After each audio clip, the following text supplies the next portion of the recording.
আজকের এই সভায় সর্বপ্রথম স্মরণ করছি পরম দয়াল পূর্ণবাবু শ্রী শ্রী হরিচাঁদ ঠাকুরকে। আমার শ্রদ্ধার গণী নিবেদন করছি অনাদিকালের শ্রেষ্ঠ শিক্ষক দয়াল গুরুচাঁদ ঠাকুরকে। এই অনুষ্ঠানে উপস্থিত হয়েছেন সারা বাংলাদেশে এবং ভারতের বিভিন্ন নেতৃস্থানীয় ব্যক্তিগণ। উপস্থিত হয়েছেন ঠাকুরের গোসাই পাগল ভক্তিমতী মায়েরা, গুরুচাঁদের সৈনিকগণ, সকলকে ধন্যবাদ জানাচ্ছি, কৃতজ্ঞতা জানাচ্ছি। প্রথমেই কৃতজ্ঞতা জানাচ্ছি আজকের এই সাতপাড়বাসীকে, কারণ আমাদের ছোট ভাই উজ্জ্বল তার সাংগঠনিক দক্ষতা নিয়ে আমার কোনো কালেই কখনো প্রশ্ন ছিল না, কিন্তু আজকে তার প্রতি আমার ভালোবাসা বলতে পারেন এক ধরনের শ্রদ্ধা উৎপন্ন হয়েছে। কারণ এমন একটা সুন্দর আয়োজন, কি পরিচ্ছন্ন, কি গোছালো, কি পরিপাটি আয়োজন আমি ওই ঢাকা বাদে আর কখনো এরকম সুশৃঙ্খল আয়োজন আমি দেখি। সেজন্য এই সমস্ত মানুষের পক্ষ থেকে উজ্জ্বল এবং সাতপাড়বাসীকে পুরস্ত ধন্যবাদ এবং কৃতজ্ঞতা জানাই। আমি দুইটা নেগেটিভ কথা বলি, নেগেটিভ কথা দিয়ে পজিটিভে আসি। সেটা হচ্ছে 2020 সাল না 2021 সালে যখন নরেন্দ্র মোদী বাংলাদেশে এসেছিল, যখন শ্রীরামে এসেছিল, উনি কি জন্য এসেছেন? আমি একটু আপনাদের কাছে প্রশ্ন রাখতে চাই, উনি কোন ব্যানারে এসেছিলেন? উনি কিন্তু মতুয়াদের ব্যানারে এসেছিলেন।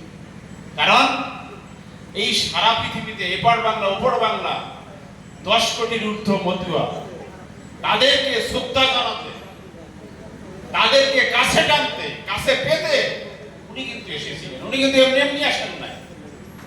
আপনারা গত 2 দিন আগে যে মহাসুর সংবাদটি পেলেন, আমার মা, আমার মতুয়ার মা সুবর্ণা ঠাকুর, যিনি মনোনীত হয়েছেন সংরক্ষিত মহিলা আসন, মেম্বার অফ পার্লামেন্ট, এটা কিন্তু ছোটখাটো কোনো বিষয় না। আমি কিন্তু এটাকে অনেক বড় করে দেখি। আমি যদি প্রশ্ন করি, আমি যদি জানতে চাই এইটা কোন ব্যানারে হলো, এটাও কিন্তু মতুয়ার ব্যানারে হয়েছে। এই যে অর্জন সবকিছু কিন্তু মতুয়ার ব্যানারে হয়েছে।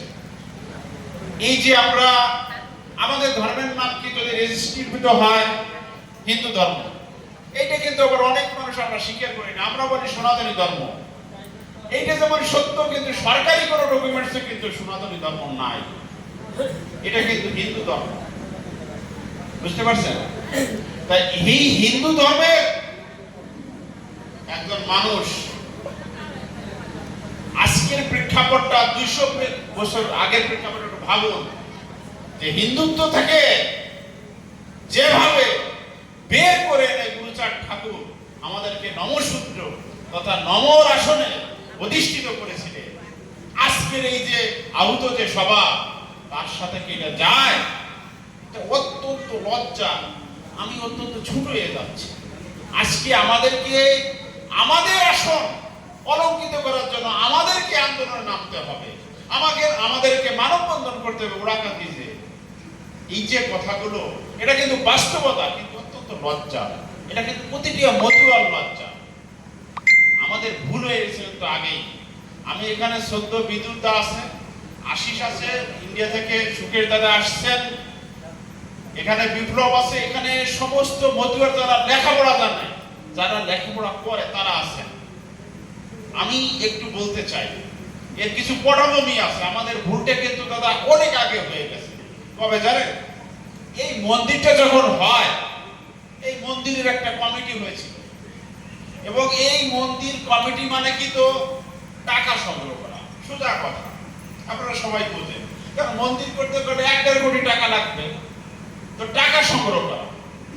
তখন আমার পোস্টিং হচ্ছে রামদিয়া অগ্রণী ব্যাংকে। তো এই কয় ঠাকুর গিয়ে ওখানে অ্যাকাউন্ট খুললেন। আমি ঠাকুরদের পেয়ে যার পর নাই আনন্দিত। আমি নিজ হাতে, কোনো অফিস সহকারী নয়, আমি নিজ হাতে সুন্দর করে সমস্ত অ্যাকাউন্টগুলো খুলে দিলাম। সবাইকে ক্যালেন্ডার দিলাম, সবাইকে মিষ্টি মুখ করালাম। এখন ওইখানে যে যেদিন প্রথম অনুষ্ঠান হয়, বিরাট অনুষ্ঠান, এটা এই কথাগুলো কিন্তু বলতে হবে। এই কথাগুলো কিন্তু সবাই জানে না, কিন্তু জানানো উচিত। জানার অধিকার সবার আছে। যেদিন ওই অনুষ্ঠান হয় সেদিনকে 50,000 1 লাখ টাকা অনেক লোক দিয়েছে। তা আমি প্রস্তাব করেছিলাম, আমি একটু ওখানে কাছে গিয়ে, যে এই কথাটা, এই ঘোষণাটা কেন মাইকে আসছে না? তা রবীন্দ্রনাথ ঠাকুর বললেন যে না, মাইকে কোনোভাবেই দেওয়া যাবে না।